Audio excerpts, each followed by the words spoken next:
Hey dudes, CI here. So welcome to part 2 of splitting up the US. Last week I talked about splitting it up. It was total silliness, total sci-fi. It's just something I'm doing because I'm sick of the way the US government is working these days, or rather how it's not working, how the US government is totally broken and inept and just got me down. So I was like, let's have some fun. Let's have some fun with maps.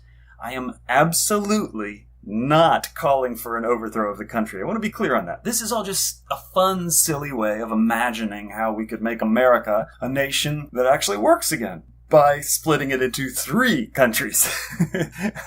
Now, here's the map I came up with. Now, if these are our 3 countries, they will need presidents. Looking at this past election, the red country in the middle matches pretty well with the states that Donald Trump won, so yeah, they definitely want him. Congratulations, that's your new president. Country in the middle. The other 2 countries, tougher.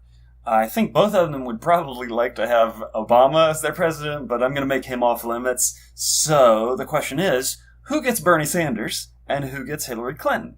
Well, since I'm in Portland, I guess I'll take Bernie. I would have been totally fine with Hillary, but if I got to choose, and I do since this is my silly fantasy, I will take Bernie. All right, we got our presidents. Now what we need are names.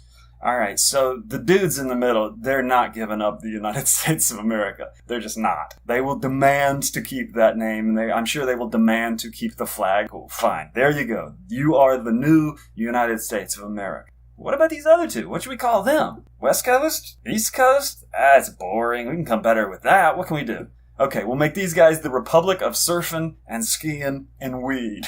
And over on the east, we'll call them the Union of Banks and Cars and Lobsters and Stuff.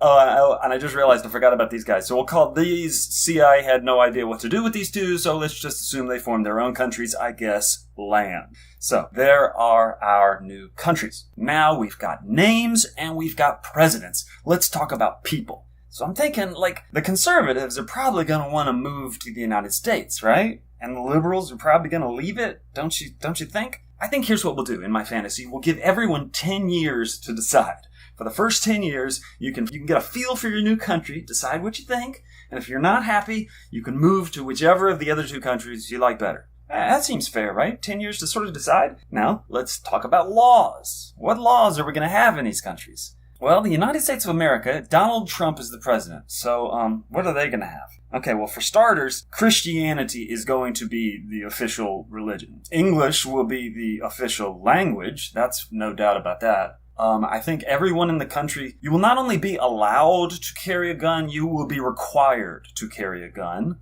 Those seem like pretty clear and obvious laws that they will put into effect immediately, as well as probably a wall. They'll finally build that wall down along the Rio Grande.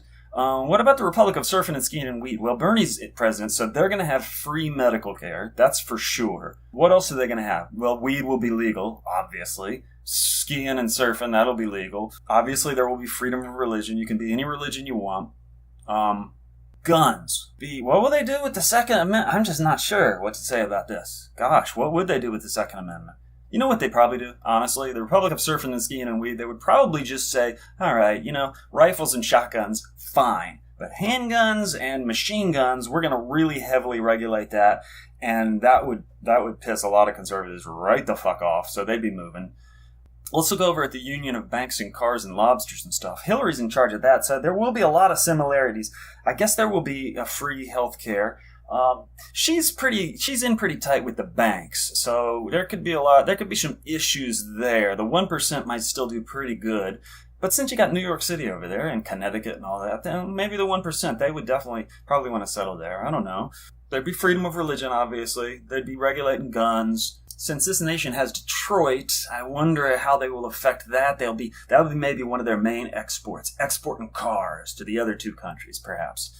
Of course, the Republic of Surfing and Skiing and Weed, they've got Tesla. Ooh, so we've got a car war. I wonder who will win that. Actually, you know what, guys? Let's stop there for this week, because this economy thing could get interesting. Let's get into that next week. Let's think about what the different countries, their economies are like, and we'll maybe hopefully talk about trade and demographics and all that stuff. It could be interesting, or not, whatever, but we'll finish it up next week. Well, hopefully we'll finish it up. I hope this doesn't turn into a 4-parter. Can you imagine? Well, it might. We'll see. All right, dudes. We'll get back to this next week.